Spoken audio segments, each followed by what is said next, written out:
What's up, team? Coach Taj here from ETFF Scripps here in San Diego, California. And I'm here because today is day 18 of our 31-day 100-rep challenge. That's right, y'all. Now today, we're going to take it back to that core, that pelvic floor, and we're going to explore the entirety of the abdominals. And you are going to feel phenomenal today, because today, it might be raining a little bit. Hope you're ready for the windshield wipers. That's right. We're going to windshield wipe and get everything tight in your midsection. You know what I'm saying? So what you want to do, you want to find space where you can lay down on your back.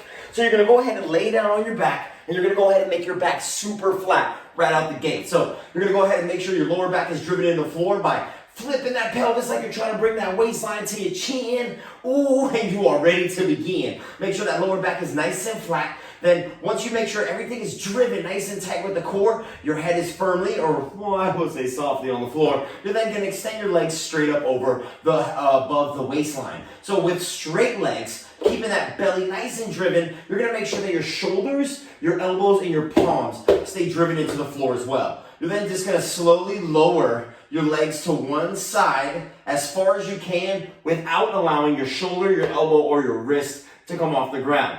Once you are no longer able to extend without allowing something to come off the floor, you're then going to redirect back to center. That is one. Then you're going to go back the other way. It's just like a windshield wiper on a vehicle. So once again, going as far as you can without allowing the shoulder, the elbow, or the wrist to come up, you're then going to come right back to center. Now, if you're extending and you find that you're losing that shoulder on the floor, that elbow or that wrist, once again, that is a redirection point. You want to go back the other way. Reason being, we are trying to mobilize through that spine. We want to make sure that we're really utilizing those core muscles, and we're not losing ourselves in between reps. Now what happens is, if you are allowing that shoulder to come off, you're then dumping a lot more weight into the other shoulder, and you're actually putting that joint at risk. Also, you want to stay within your range of motion. You don't want to go outside of your capabilities. You want to stay within your capabilities so you can improve your abilities. You know what I'm saying now? Now, if you need an option, you're like, oh my goodness, Taj,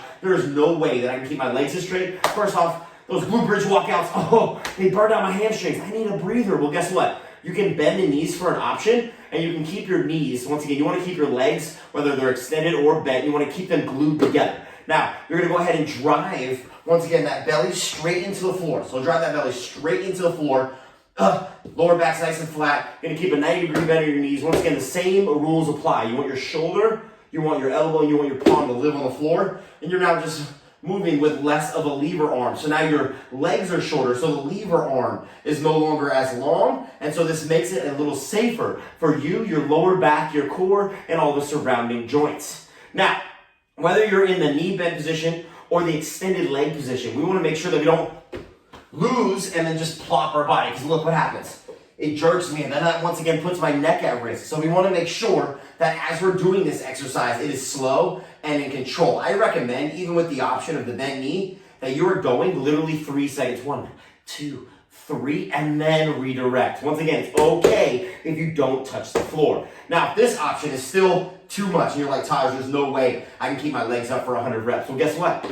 Plant your feet. Remember those oblique windshield wiper heel taps? That's your next option. So you put those feet directly the hip width. You're going to drive your belly down, shoulder blades come up, hands come out at a 45, and you just go left and right. And you're still getting those obliques and the entirety of that abdominal region. Now, the good news about these is you can make these easier by bringing your feet wider. You can make them easier by bringing your hands in closer. And you can make them harder by bringing your feet in closer and then your hands in wider, or hands out wider. So what that does, that makes more distance and more resistance. So once again, adjust as needed, and you can always rest your upper back on the ground in between each one of these, all right? Now, if you're the opposite, you're like, Taj, I grew up in the Northwest just like you, and I'm looking for that rain. I'm looking for that windshield wiper bang, you know what I'm saying? Where you can add some weight. Let's say like a barbell, or how about this? Let's make it more like we're at home. You can grab a backpack. Oh, look, it's my triathlon bag. I'm gonna go ahead and grab this bad boy.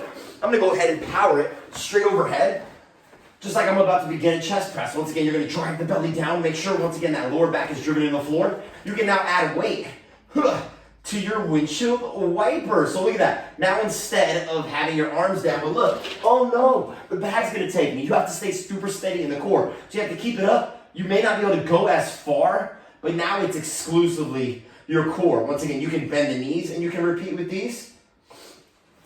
Or you can go hands up without the bag and really try to focus on not allowing your body to roll, really focusing on keeping control as you're going, okay? So you got challenges, you got options. I highly recommend that. If anything, you just go with a elongated leg stance. Another challenge could be, hey, let's say you grab a weight. Let's say you grab something and you put it in between your feet and you squeeze the feet together. That may actually be more of a viable option or a challenge than having your hands up, because what happens is if you have that weight, you may lose it. You may lose your hands. We want to make sure we're staying safe. So if we're going to have our hands up, once again, you're going to have to minimize your range so you don't roll over like that. So you may have to minimize your range, drive your belly down. You may have to bend your knees, or you may just have to keep those hands on the floor and just slow down a little bit more, all right? So once again, the option number one, you can always bend those knees.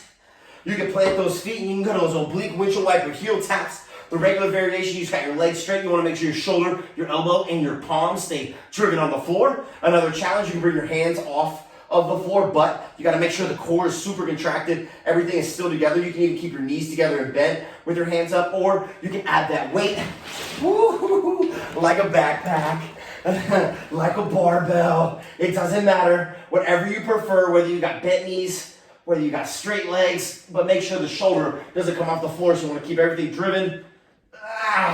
And this one, honestly, it's so hard, I don't even know if I want to do it, because look, it just pulls you. So until you're at that next level, just stay with the regular version, all right? So go get out there, go clean out that windshield. It's day 18. It is time to get clean. Let's get it, team.